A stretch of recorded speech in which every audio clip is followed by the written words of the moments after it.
하나님께서 이 새벽에 우리에게 허락하시는 말씀은 요한복음 2장 1절로 12절까지의 말씀입니다.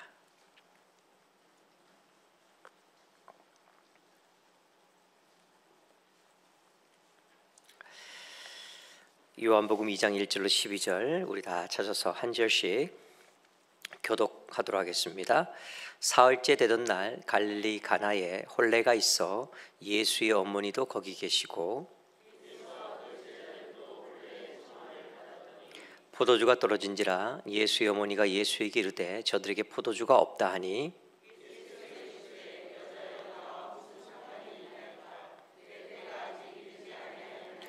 그의 어머니가 하인들에게 이르되 너희에게 무슨 말씀을 하시든지 그대로 하라 하니라.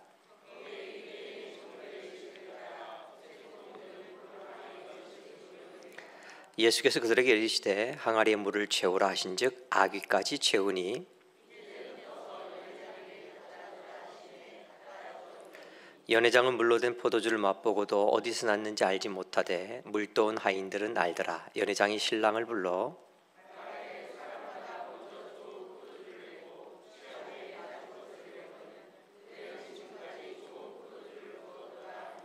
예수께서 이 첫 표적을 갈릴리 가나에서 행하여 그의 영광을 나타내심에 제자들이 그를 믿으니라.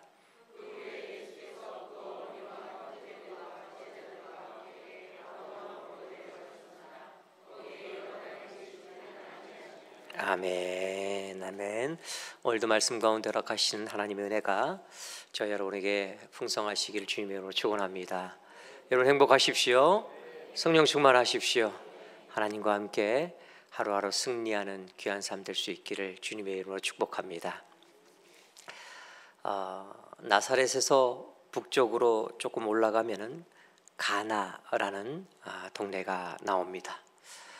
그 동네에 사는 어떤 집에서 혼인잔치가 벌어졌는데 사실 이 집에 대해서 우리가 자세히 잘 알 수는 없지만 6절에 보니까 물 두세 통 드는 항아리, 대략 한 100리터 정도 되는 돌 항아리 6개가 이 잔치를 위해 준비되어 있었다라는 구절을 통해서 이 잔치의 규모를 우리가 대략적으로 바라볼 수가 있다라는 거죠.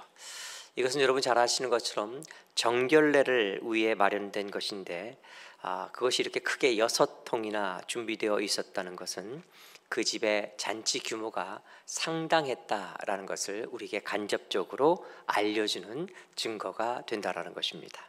아마도 정확히 나오진 않았지만 이 가나 지방의 큰 유지 중에 한 사람, 거기서 그래도 내더라 하는 어떤 그런 집에 잔치가 일렀던 것으로 추론할 수 있고, 그 말은 뒤집으면은 가나 동네 전체가 들썩거릴 만한 그런 흥겨움이 이 가정으로부터 시작되고 있었다라는 것, 그리고 수많은 주위에 있는 사람들이 이 가정으로 초대받았다라는 것을 우리가 미뤄 짐작할 수 있다라는 거죠.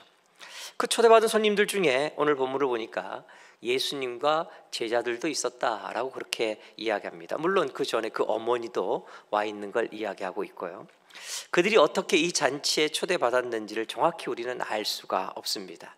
친척 중에 하나일 수도 있고, 혹은 가장 이 성서학자들이 많이 이야기하는 것은 요 바로 직전에 사흘이란 말을 하기 직전, 우리가 어저께 아침에 나눴던 본문에 보면 어떤 일이 있었냐면 나다나엘이 예수님의 부르심을 받아서 제자가 되는 사건이 있었잖아요. 그리고 그 사건 뒤에 사흘 후에 라는 얘기를 했고, 이 나다나엘에게 예수님께서 뭐라고 이야기하셨냐면 네가 이보다 더 큰 일을 볼 것이다 라고 말씀하셨는데, 그러니까 결국은 이것은 앞에 있는 나다나엘, 그리고 사실은 3장으로 넘어가면은 우리가 잘 아는 것처럼 니고데모의 어떤 물과 성령으로 거듭나지 않으면 사람이 변할 수 없다라는 어떤 그런 말씀의 그 사이에 있는 어떤 표적이니까 이것은 나다나엘 그리고 제자들과 연결된.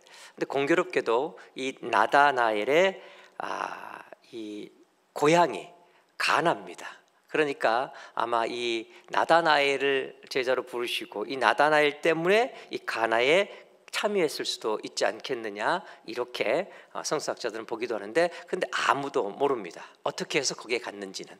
아무튼 중요한 것은, 분명한 것은 예수님과 그 일행이, 그 제자들이 그 잔치에 참여하고 있었다라는 거죠.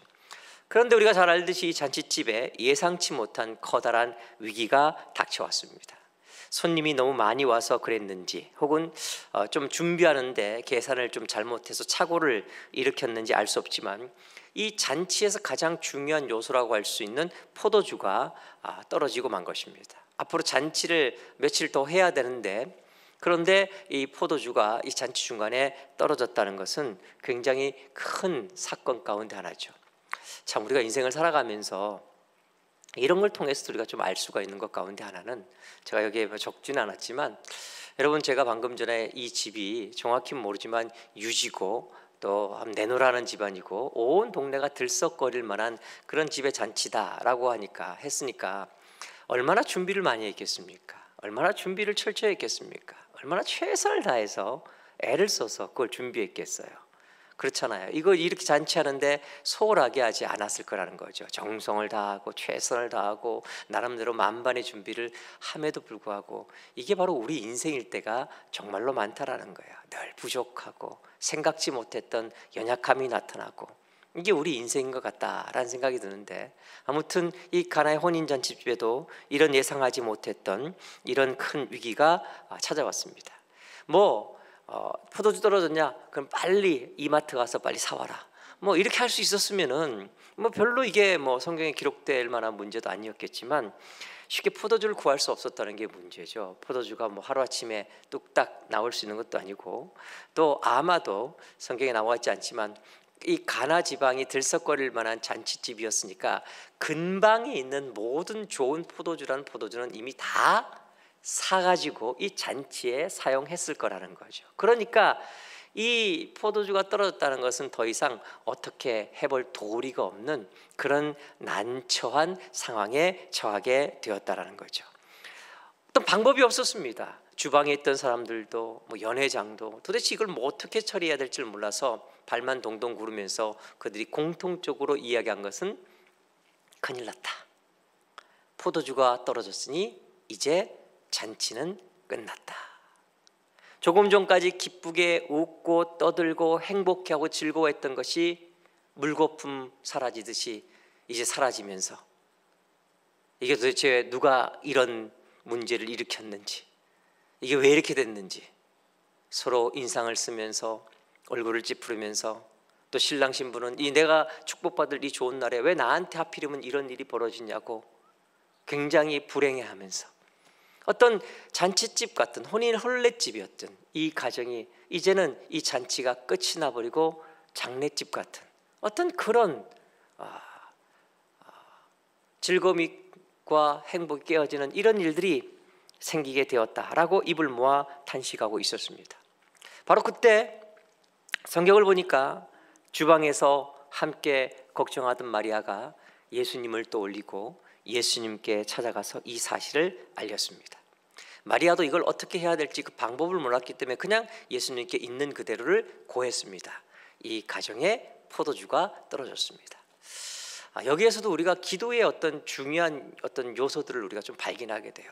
여러분 무슨 다른 거 필요 없어요. 그냥 여러분 있는 그대로를 고하면은 해결은 하나님께서 하실 줄 믿습니다.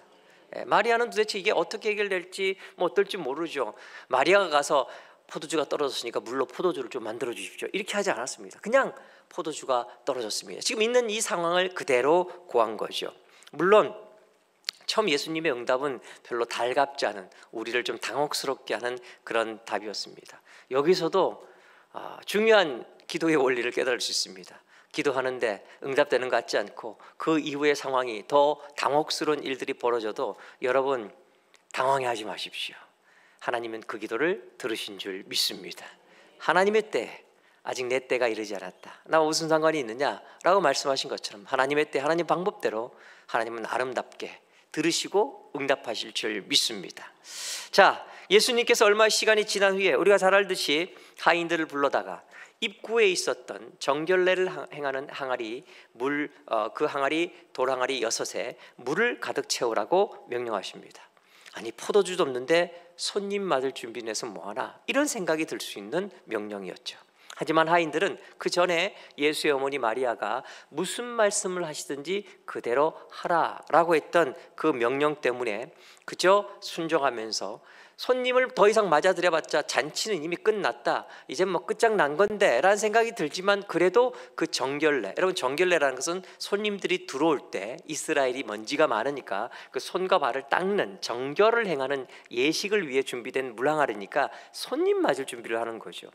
그러니까 포도주가 없는데 손님을 더 맞아봤자 소용이 없지만, 그러나 예수님 명령대로 이제 그 항아리에 물을 채웠습니다. 이거 채우고 나면은 뭔가 뭐 다른 일들이 있으려나 라는 생각을 했겠죠. 그런데 이번에는 예수님께서 그 물을 떠다가 연회장에게 갖다 주라는 거예요. 제가 군대에 있을 때 정말 견디기 어려웠던 것 중에 하나는 위에서 갑자기 여기를 파라 그래서 팠는데 갑자기 조금 있다가 이걸 메꾸라 그러면 정말 열이 받더라고요. 제가 장교였는데도 불구하고 도대체 이걸 왜 파야 되는지 뭐 이유도 설명 안 하고 파라 그래서 팠더니만 그 다음에 곧바로 갖다 메꾸라 그러면요 정말 열받아요.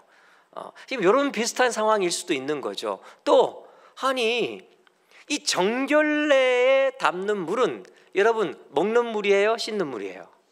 씻는 물이죠. 이거 먹는 물 아닌데? 이거 씻는 물인데? 이걸 왜 연회장에 갖다 주라고 하지? 라는 생각이 들 수 있는 상황이었지만, 역시 마찬가지로 마리아가 했던 말 때문에 하인들은 그대로 순종했죠. 잔치를 주관하는 연회장이 있었어요. 이 집이 좀 내노라는 집이었으니까 그 잔치를 주관하면서 전체로 준비하는 어떤 뭐 쉽게 말하면 결혼 예식을 할 때 웨딩 플래너가 있는 것처럼 그런 사람이 있었는데, 그런데 이 사람은요 사색이 되어 있었죠. 왜? 포도주가 떨어졌다는 소식을 들었으니까 큰일 났다, 이거 어떻게 하면 좋으냐 걱정했는데, 그런데 하인들이 또 온 포도주를 맛보고서 너무 놀라지 않을 수 없었다는 거예요. 왜?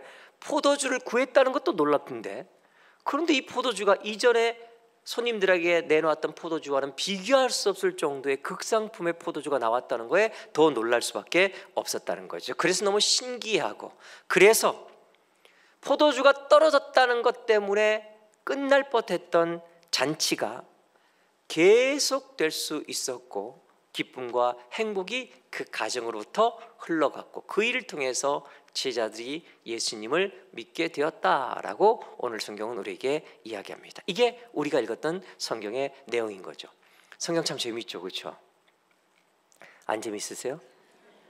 나름대로 재밌게 설명한다고 엄청 재밌게 이 새벽부터 제가 이렇게 설명을 했는데, 자, 요한은 예수님께서 물로 포도주를 만든 이 가나의 기적을 기적이라고 이야기하지 않고 표적이라고 이야기했습니다. 표적이라는 것은 이 요한복음을 읽는 키워드입니다. 무슨 뜻이냐면 기적은 놀라운 사건이지만 표적이라는 말은 사인이라는 뜻을 가지고 있습니다. 그러니까 그 일이 중요한 게 아니라 그 일을 통해 주고자 하는 메시지가 더 중요하다라는 거죠.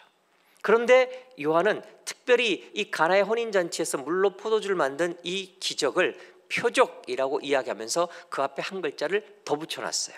무슨 글자를 붙여놨냐면 첫 번째, 첫째, 1번 표적이라고 붙였죠. 우리가 여기서 알아야 할 점은 이 말이 시간적으로 제일 처음 일어난 기적이라는 것을 의미하는 것은 아니라는 거예요. 왜냐하면 만일 물로 포도주를 만든 사건이 시간적으로 가장 처음에 있었던 일이라고 한다면 다른 복음서 저자들이 이걸 놓칠 리가 없을 거라는 거죠. 왜? 우리 주님이 이 땅에 오셔서 공생애를 시작하시면서 가장 첫 번째로 일으키신 기적이다? 여러분 이게 얼마나 중요하겠어요.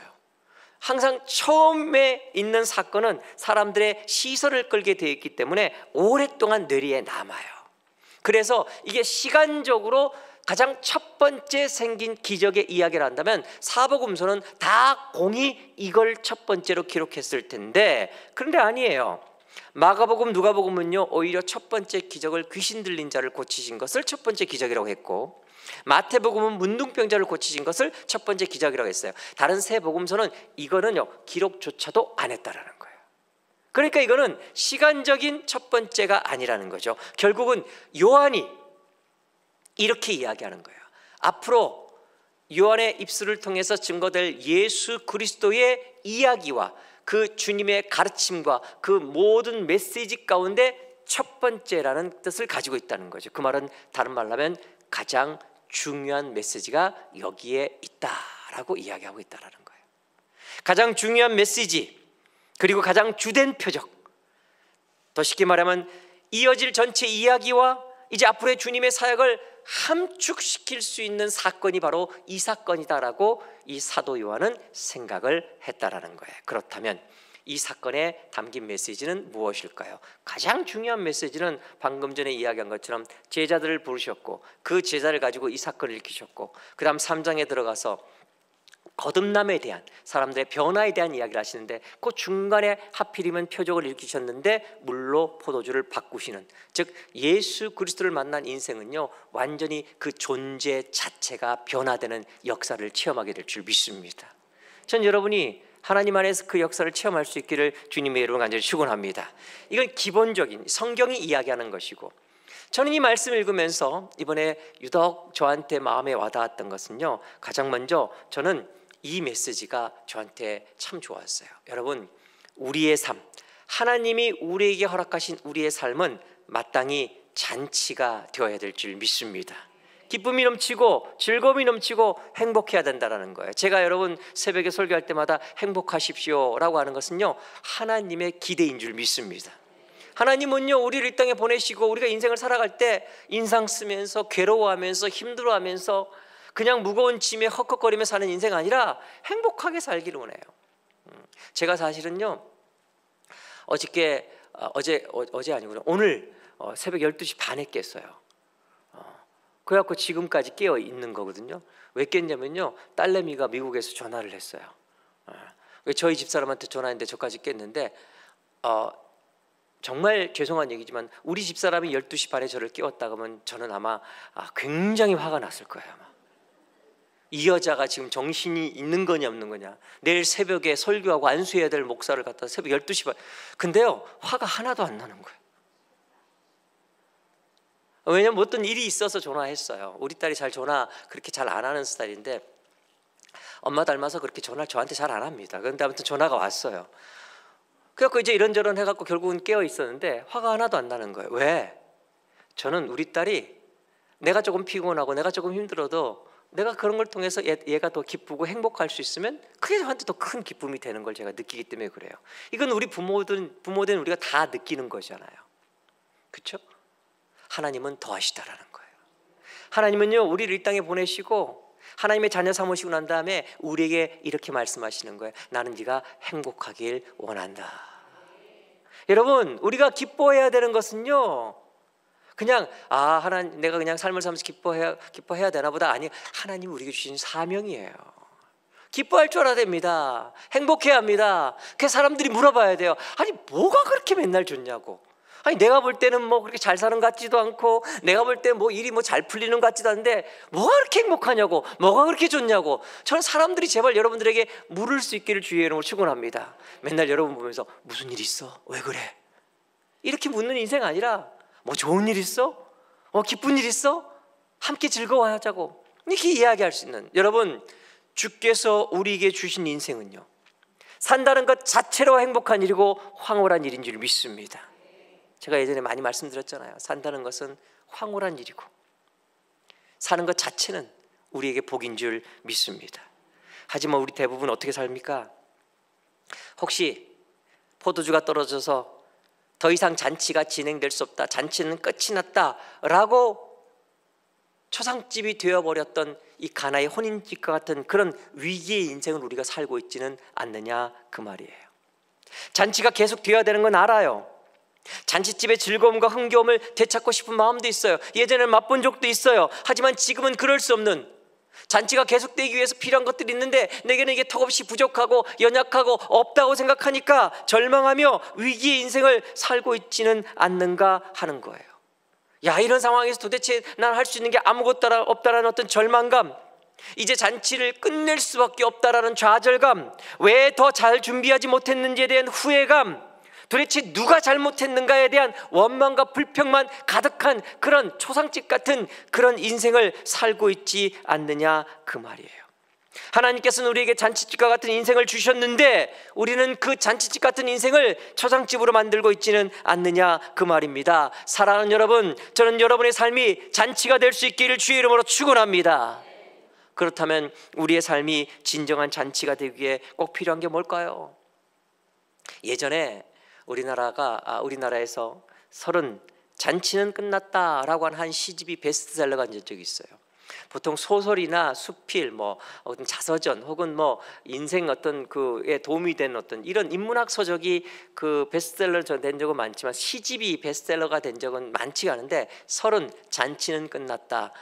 제 나이 또래에 있는 분들은 아마 기억하실 거예요. 그게 한동안 베스트셀러가 된 적이 있어요.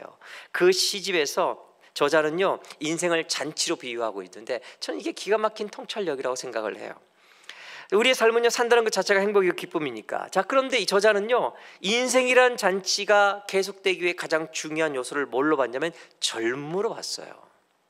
그래서 이제 자기의 나이 30대에 들어서면서 찬란했던 20대 지나간 그 시절을 돌아보면서 그 젊음의 열정이 어느 정도 가라앉은 지금, 이제 나는 잔치가 끝났지만 또 다른 젊은 세대들이 잔치를 베풀 거라는 어떤 그런 메시지를 여기 시 안에 담아놓고 있어요.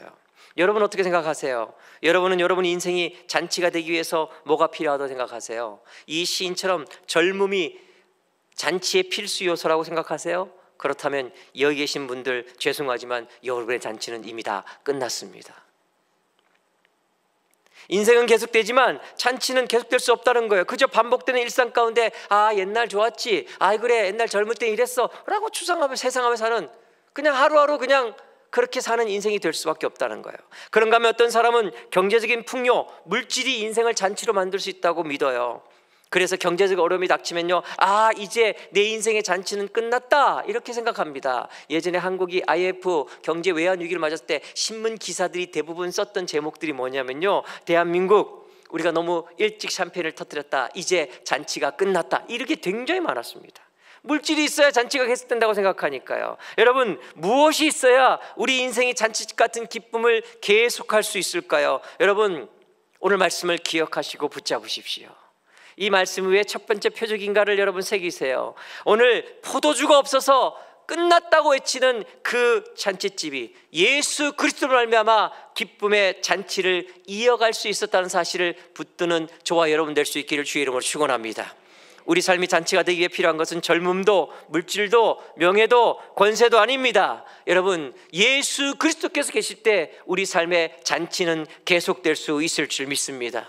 여러분 이게 얼마나 다행한 일이에요. 젊음이 있어야만 우리 인생의 잔치가 계속되는 게 아니라는 겁니다. 젊은이도 예수가 없으면 초상집 같은 인생을 살 수가 있고, 백발노인도 예수를 주인으로 모시고 살면 잔치집 같은 인생을 살 수가 있다라는 거예요. 그러면서 저는요 창세기에 나오는 아브라함이 손님 맡겠다고 내일 모레 이제 100세 되는 그 노친네가 막 뛰어다니면서 손님 접대하는 그 장면을 저는요 너무 좋아해요. 기대가 설렘감으로 사는 인생. 저는 여러분이 날마다 기대함과 설렘으로 사는 인생 될 수 있기를 주님의 이름으로 축복합니다. 여러분 얼마나 다행한 일입니까? 돈이 있어야만 우리의 인생이 잔치가 되는 게 아니라는 거예요. 수백억의 갑부도 예수가 없으면 초상집과 같은 인생을 살 수가 있고, 아무리 가난한 사람이라도 예수가 주인으로 일어난 잔치집 같은 기쁨을 누리며 살 수가 있다는 겁니다.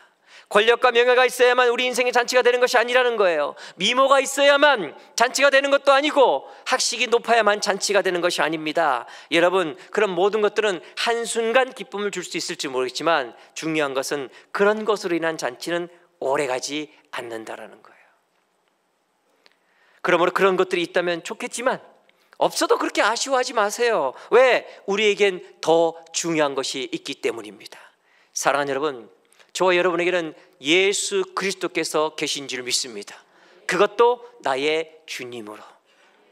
지난 주일날 제가 말씀드렸잖아요. 하나님이 나를 다스리시고 계시다는 사실. 저는 여러분의 인생은요 그 잔치가 끝나지 않을 줄 믿습니다. 예수 그리스도 그분이 우리 삶을 계속해서 기쁨과 행복으로 이끄실 줄 믿습니다.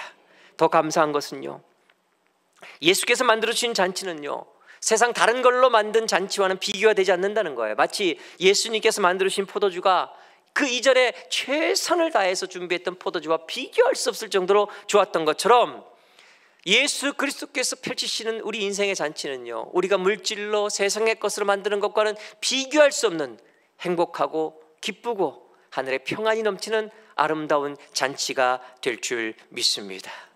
사랑하는 인천동산교회 성도 여러분, 여러분은 지금 어떤 삶을 살고 있습니까? 혹시 예수 없이 펼쳐지는 잔치가 전부인 양, 그거 없으면 잔치가 끝날까 봐 전전긍긍하며 살고 있지는 않으십니까? 불행하게도 오늘 우리 사회는 우리를 초상집과 같은 분위기로 몰아가고 있는데, 혹시 그런 세풍에 떠밀려서 암담해하고 암울해하고 주께서 나와 함께 하심에도 불구하고, 나는 네가 행복하기를 원하고 기쁘기를 원한다고 말씀하신 하나님이 나와 함께 하심에도 불구하고 우울해하고 슬퍼하고 외로워하고 힘들어하고 그렇게 살고 있지는 않습니까? 오늘 말씀을 붙잡는 저와 여러분 될 수 있기를 주의 이름으로 축원합니다. 하나님께서 예수 그리스도를 이 땅에 보내신 까닭이 바로 여기 있습니다. 그분을 통해 인생이 진정으로 느껴야 하는 기쁨과 행복을 맛보게 하는 것, 이것이 바로 예수님을 이 땅에 보내신 하나님의 뜻이고, 그래서 이 표적이 첫 번째 표적이 될 수 있었다는 것입니다. 사랑하는 여러분, 주님이 우리와 함께 하십니다. 그 주님은 여러분을 행복하게 하실 줄 믿습니다. 행복하십시오. 주와 함께 기뻐하십시오. 여러분의 인생을 잔치로 만드십시오. 세상에 것이 없어도 괜찮습니다. 잔치는 아직 끝나지 않았습니다.